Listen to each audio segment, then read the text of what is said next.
بعد از چند لحظه در همین بنا مراسم جایزه سپاری ساحه تربیت جسمانی و ورزش در سال 2022 آغاز می‌گردد.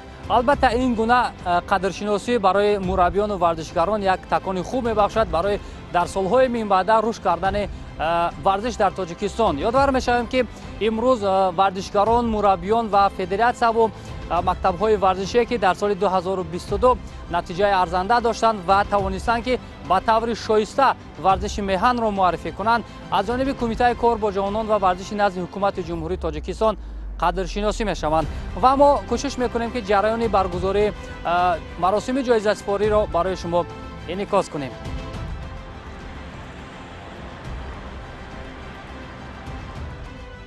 امسال مکان برگزاری مراسم جایزه سپاری کاخ باشکوه پارفنون انتخاب گردیده بود که خیلی یک محیط زیبا داشت. ورزشکاران، مربیان، راهبران فدراسیون و مکتب‌های ورزشی و دیگر نمایندگان ساحه ورزش آهسته آهسته داخل تالار می‌شدند.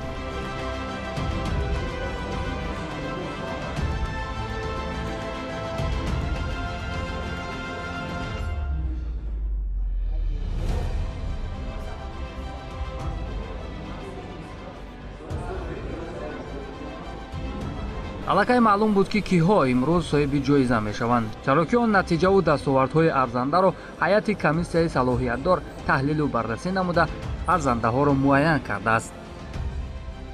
намудҳое ки мо ҳозир муайян кардем, яъне аз намудҳои ғайриолимпӣ, олимпӣ ҳам бошанд, бори нахуст буданд ва тамоми он интихобе ки мо кардем дар хулосаи ниҳоии комиссия ки дар назди кумита таъсис дода шудааст, адолатона баҳогузорӣ карда шудагиаст ва мо бо бовари комил гуфта метавонем ки ҷомеа низ инро қабул дорад ва он нафароне ки имрӯз қадршиносӣ мегарданд, албатта барои миллати тоҷик мояи ифтихор ҳастанд, шарафи бузург аст ва ҳамзамон шумо хуб медонед ки соли шашум аст ҷоизадорон ва ғолибони мусобиқаҳои сатҳи байналмилалӣ ва мураббиёни онҳо аз ҷониби ҳукумати мамлакат бевосита аз фонди захиравии пешвои муаззами миллат маблағҳои муайяне ҷудо карда шуданд. аз 4 рӯз пеш амри президенти ҷумҳурии тоҷикистон дар ин маврид дар ин хусус ба тасвиб расид ки барои масъулини соҳа ва тамоми варзишгарону мураббиёни кишвар мояи ифтихор ва шарафи бузург аст.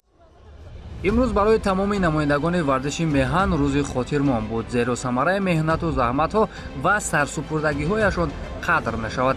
собиқадорон бошанд, аз ғамхориҳои беназири пешвои муаззами миллат изҳори миннатдорӣ мекунанд. ман аз соли 2015 аст ки бинед ки ба ҳамаи он варзишгароне ки дастовардҳои хуби байналмилалӣ мегиранд, ба онҳо ҷоизаи президентӣ супорида мешавад. ман аз бинед ки аз ҳамон соло беяд ба варзиш шавқу равнақи зиёди навраси ҷавонон зиёд шудааст. аз солҳои пеш бинед ки солҳои пеш ҳамин хел қадрдонӣ ё ки мукофотпулии ҷоизаи президентӣ набуд. хушбахтона бинед ки ин солҳо ҳар як варзишгаре ки дастоварди хуби байналмилалӣ метиҳад қадрдонӣ карда мешавад. ин як рӯҳбаландӣ мешавад барои варзишгарони ҷумҳурии тоҷикистон. соли 2022 як қатор варзишгарони тоҷик тавонистанд ки нишонҳои ифтихориро ба хазинаи дастовардҳои варзиши меҳан ворид намоянд. аммо як нафаре буд ки воқеан дар варзиши тоҷик таърихсозӣ кард, тавонист нишону ҷоизаҳоеро ба даст биёрад ки солҳои соҳиби истиқлолии меҳан мо ҳамин гуна ҷоизаҳоро надоштем. ин ҳам Темур Раҳимов дар риштаи ҷудо буд ки воқеан ҳам дар варзиши тоҷик як навгонии дигарро ба миён овард ва имрӯз маълум аст ки Темур Раҳимов соҳиби ҷоиза мешавад ва мо имкон дорем қабл аз гирифтани ҷоиза бо ӯ ҳамсуҳбат шавем. ҳар қадршиносие ки барои варзишкарон мешавад, барои ҳарчи бештар муаррифӣ кардани кишвар, барои бештар кардани натиҷаҳо хуб чӣ мебахшад? бале, вақте ки ту тамрин мекунӣ дар як рӯз 2 маротиба ва дар мусобиқаҳои бо нуфузи ҷаҳонию олимпию осиёгӣ баромад мекунӣ, парчами ҷумҳуриро мебардорӣ, суруди миллӣ садо медиҳад, ин як эҳсосоти хотирмон аст ва боз ба ватан бармегардӣ ва аз тарафи пешвои муаззами миллат, аз тарафи раиси шаҳр қадрдонӣ мекунанд. ин як бениҳоят рӯҳан ва бениҳоят як дастгирию як рӯҳбаландкунӣ аст ва мо варзишгарон با امید و سر بلند گفتم میتوانیم که در بازی المپی نتیجه ارزنده رو به دست بیاریم. خب تا جای میدونیم در سال 2022 یک قطار جایزه‌ای که شما به دست آوردید واقعا هم باعث تحسین و آفرین بود. اما من میخواستم بگید که چی چیزی بود که شما افسوس میخورید که به دست آوردن نتوانستید در سال 2022؟ در سال 2022 در چندین مسابقه‌های با نفوذ در گرند اسلم ها من اشتراک کردم و در 8 مسابقه بیرون از جمهوری من اشتراک کردم، سزاوار 7 مدال گشتم و نتیجه که در قهرمانی جهان من جای پنجم شدم. من به نهایت زحمت و تلاش ورزیدم که تا که همون مدالی که جمهوری به نهایت انتظار است و من نیز تمام هستیم را به همون مدال جهانی بین کلانسالان حرکت کرده ایستادم، اما من خیلی نزدیک بودم و با سبب هایی که من آسیب برداشته بودم در دوام مسابقه من از همون مدال جهانی یک قدم قفا گشتم، بی‌نصیب گشتم و من دلشکسته نیستم، زیرا در 90 روز پس در دولت قطر شهر دوحه مسابقه با نفوذ قهرمانی جهان برگزار می‌گردد. حالا ما تیاری خود را با همان مسابقه دیده ایستاده‌ایم و در این نوبت من تمام هستیم را به همان مسابقه با نفوذ که قهرمانی جهان است حرکت میکنم که همان مدال در انتظار جمهوری را به دست بیارم و تمام مردم تاجیک را، تمام مخلصان را شاد کنم. با ورزش گرای و سرافراز باش که فرجام سستی سرافکندگی است. اینک مراسم جایزه سپاری سوهای تربیت جسمانی و ورزش در سال 2022 رسما گشوده گردید.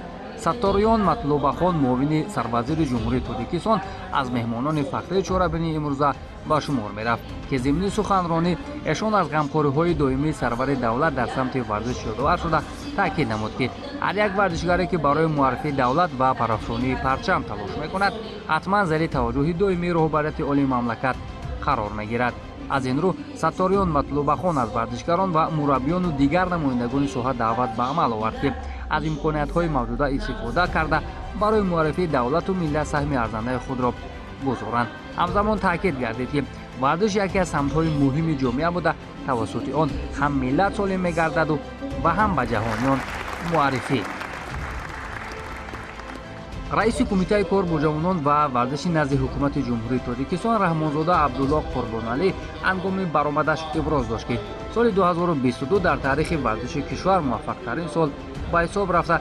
ورزشکاران تاجیک توانستند به خزینه دستاوردهای ورزش مملکت از مسابقه‌های جهانی و بین‌المللی 548 مدال به دست بیارند که نسبت به سال 2021 150 مدال بیشتر میباشد. تأسیس جایزه پرزیدنت جمهوری تاجیکستان به غالبان و جایزه‌داران مسابقه‌های بین‌المللی نیز از غمخوری‌های پدرانه پیشوای ملت محترم امامعلی رحمان منشأ می‌گیرد که امروز ورزشکاران از آن بهره مندند.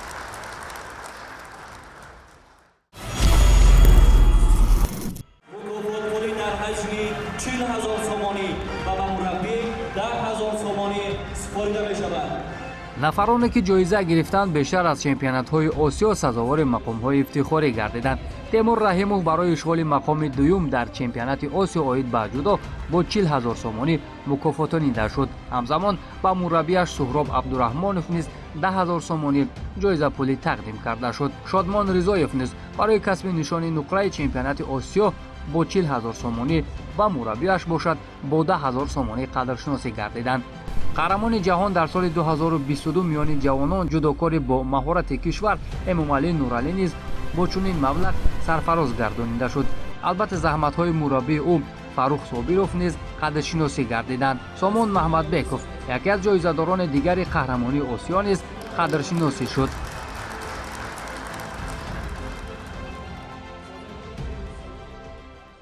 در جواب این همه دستگیری ها باز هم کوشش میکنم که تمرین خود را بهتر کردن، نتیجه از این دیده بهتر به دست بیارم. مینداری خودم را به پرزیدنت جمهوری تاجیکستان محترم امام علی رحمان میرسانم برای دستگیری‌هایشان، برای قدردانی‌هایشان و به محترم رئیس شهر رستم امام علی میرسانیم که برای ما چنین دستگیری‌های خوب کرده ایستادند.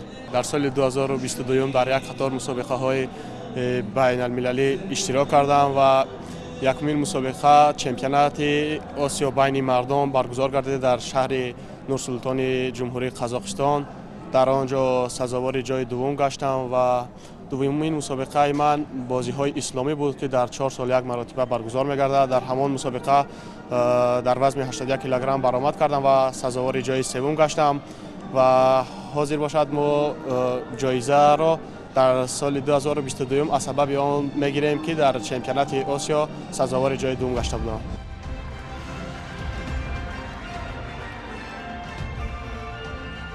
баҳодур усмонов, абдумалик болтаев, сумая қосимова, давлат болтаев, малика низомова, шабоз ҳаётов ва 14 мушзани дигар тавонистанд ба гирифтани ҷоизаи президент мушарраф шаванд. ёдовар мешавем, аз 35 довталабе ки ба ин ҷоиза интихоб гардида буданд, 20 нафарашон мушзанҳо ташкил медоданд, ки чунин нишон дод барои мураббиёни варзишгарон ин ришта хеле хушҳолкунанда ҳам ҳаст. соли 2022 ҳам миёни ҷавонон ва ҳам миёни калонсолон мушзанҳои тоҷик ба як қадор дастовардҳо мушарраф гардида буданд.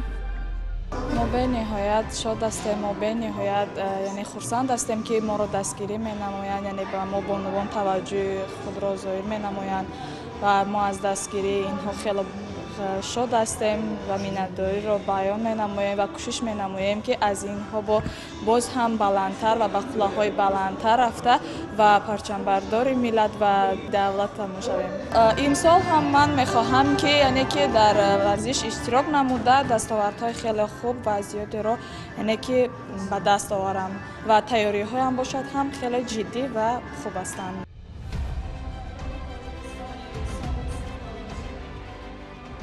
намояндагони гӯшини юнону румӣ ва тарзи озод аз онҳое ба шумор мерафтанд ки баъди муштзанҳо бештари ҷоизаҳоро соҳиб гардиданд. асламҷон азизов барои ишғоли ҷои дуюм дар чемпионати осиё оид ба гӯштини юнону румӣ дар ҳаҷми 40 000 сомонӣ ва мураббиаш бошад бо 10 000 сомонӣ мукофотонида шуданд. мустафо ахмедов барои ишғоли ҷои сеюм дар чемпионати осиё оид ба гӯштини тарзи озод бо 20 000 сомонӣ қадршиносӣ карда шуд. муҳаммад амин абдуллоев барои ишғоли мақоми дуюм дар чемпионати осиё оид ба гӯштини тарзи озод, баҳром алиризо ҷои дуюм дар чемпионати осиё оид ба гӯштини тарзи озод, исоҷон нурмаҳмадов гӯштини юнону румӣ мақоми дуюм дар чемпионати осиё, сунат абдуллоев ҷои дуюм дар чемпионати осиё оид ба гӯштини юнону румӣ бо ҷоизаҳо сарфароз гардонида шуданд.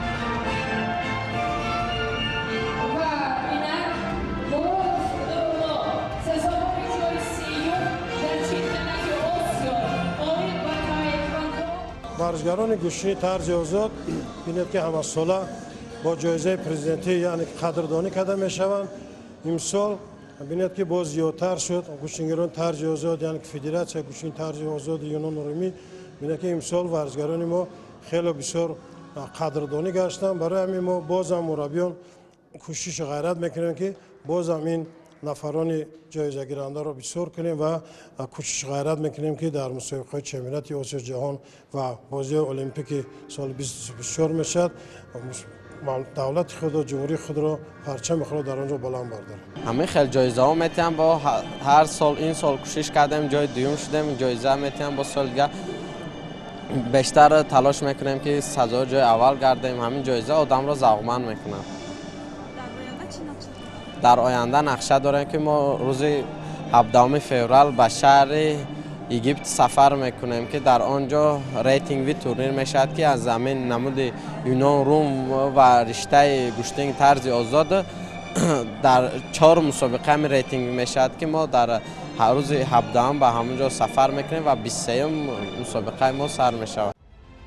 як қатор аз варзишгарони риштаи теквондо ва теннис барои нишон додани натиҷаҳои арзанда ба гирифтани ин ҷоиза мушарраф шуданд. ҳамин тавр номинатсияи беҳтарин варзишгари соли 2022 дар намуди варзиши олимпӣ ба Темур Раҳимов, барандаи нишони тиллои гранд-слами Боку 2022, дорандаи нишони нуқраи мусобиқаи мастерс дода шуд. эмомалӣ нуралӣ қаҳрамони ҷудои ҷавонон беҳтарин варзишгари сол миёни ҷавонон эътироф шуд. шавкат раҳимов бошад дар номинатсияи беҳтарин варзишгари сол аз намуди ғайриолимпии варзиш миёни калонсолон дониста шуд. унвони беҳтарин варзишгари солро миёни бонвон қаҳрамони ҷаҳон оид ба бадансозӣ Ясмина Нимр соҳиб шуд. тими миллии футболи Тоҷикистон беҳтарин дастаи варзишӣ дар соли 2022 эътироф карда шуд. ба қатори беҳтаринҳои сол мураббии Темур Раҳимов, Суҳроб Абдурахмонов низ шомил шуд. Фарух Собиров унвони беҳтарин мураббии сол миёни ҷавонон ба ҳисоб рафт. вобаста ба дастовардҳое ки Федератсияи ҷудои кишвар дар соли 2022 дошт, аз ҳамин лиҳоз маҳз ҳамчун беҳтарин федератсияи варзишӣ эътироф карда шуд. Федератсияи гӯштини миллии гӯштингирии Тоҷикистон дар номинатсияи намудҳои ғайриолимпӣ ҳамчун беҳтарин федератсия қадршиносӣ шуд.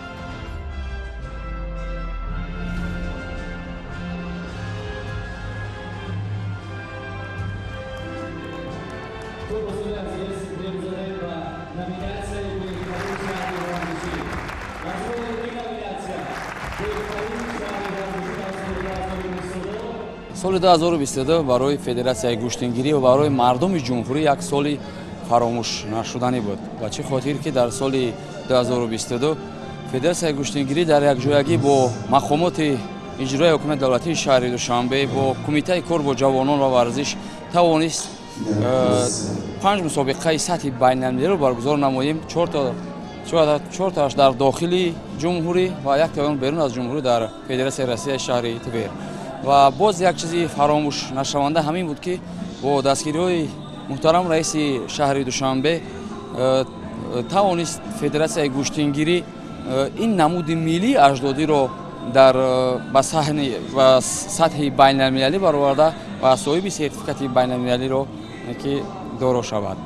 ва боз як чизи фаромӯшнашаванда ин буд ки дар соли 2022 мо Федератсияи гӯштингирӣ тавонист нақшаи чорабиниҳое ки ба дӯши худ дошт аз ҷониби Федератсияи байналмилалӣ ба роҳ монад ки чемпионати ҷаҳон дар соли 2023 ва чемпионати Осиё оид ба гӯштингириро дар соли ҷорӣ, яъне ки пешниҳод намояда тасдиқ гардад, ин мусобиқаҳо баргузор гарданд.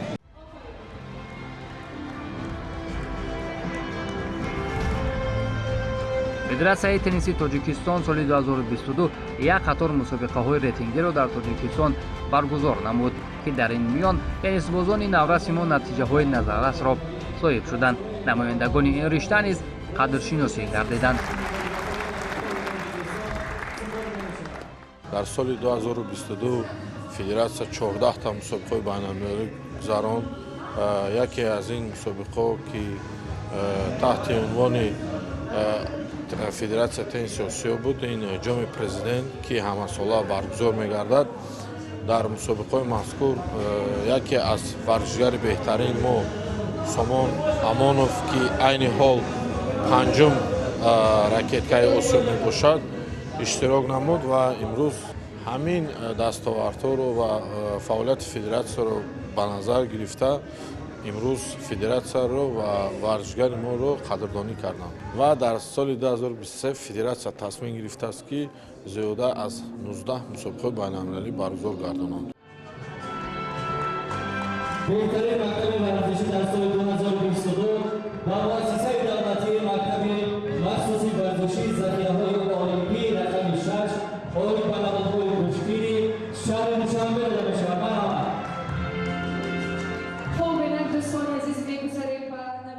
мо интихоби беҳтарин мактаби варзиширо дар маҷмӯӣ агар мо бигирем, агар мо аввал ба натиҷаҳои ба дастовардаи ҳамун мактаба ба инобат мегирем. масалан дар сатҳи байналмилалӣ мо яке аз мактабҳоеро интихоб кардем ки натиҷаеро барои миллати тоҷик ба даст овард ки боз мегӯям ки барои миллат, барои таърихи варзиши кишвар бори нахуст аст.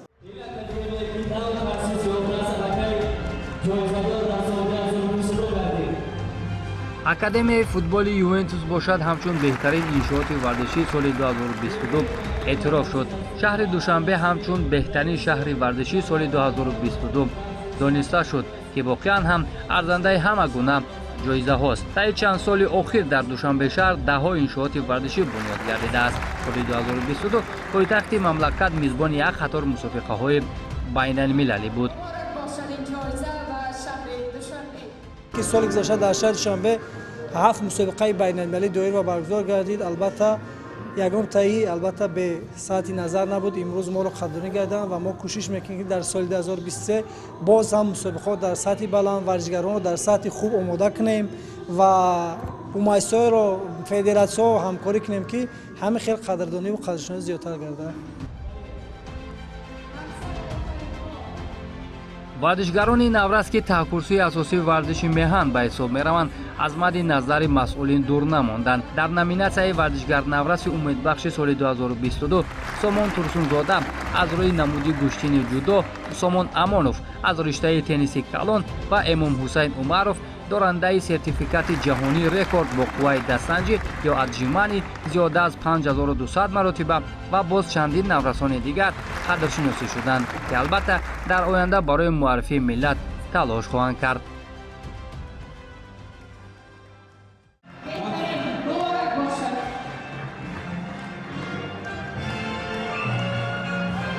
дар номинатсияи беҳтарин муассисаи тарғибгари соҳаи варзиш дар соли 2022 шабакаи телевизионии варзиш бо ҷоиза ва тӯҳфаи хотиравӣ қадршиносӣ карда шуд.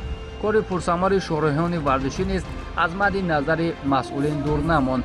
али шарифов шоҳроҳи бо таҷрибаи телевизионии варзиш ҳамчун беҳтарин шореҳ дар соли 2022 дониста шуд. бо ин ҷоиза раҳматшоҳ обидов аз телевизиони тоҷикистон ва муродали тешаев аз шабакаи варзиш низ мукофотонида шуданд. ҳамзамон ба як қатор кормандони фаъоли соҳаи тарбияи ҷисмонӣ ба варзиш ки дар соли 2022 дар рушди соҳа саҳми арзанда гузоштанд бо диплом ва тӯҳфаҳои хотиравӣ қадршиносӣ карда шуданд. шоди сафаров ректори донишкадаи тарбияи ҷисмонии тоҷикистон, сайраҳмон раҳмонов директори маркази методӣ, сайҷалол саидов мудири бахши варзиши раёсати кор бо ҷавонон ва варзиши шаҳри душанбе, шоҳин саидов раиси федератсияи тенниси тоҷикистон, даврон ҷураев раиси федератсияи санъати муҳорибаҳои омӯхтаи ғайрикасбӣ ва дигар нафарон шомили ин ғамхорӣ шуданд, ки ин раванд низ ба фаъолияти минбаъдаи онҳо таъсири хуб мерасонад. ҳамин тавр бо пешниҳоди як барномаи рангини консертӣ маросими ҷоизасупории беҳтаринҳои соли 2022 ба кори худ нуқта гузошт.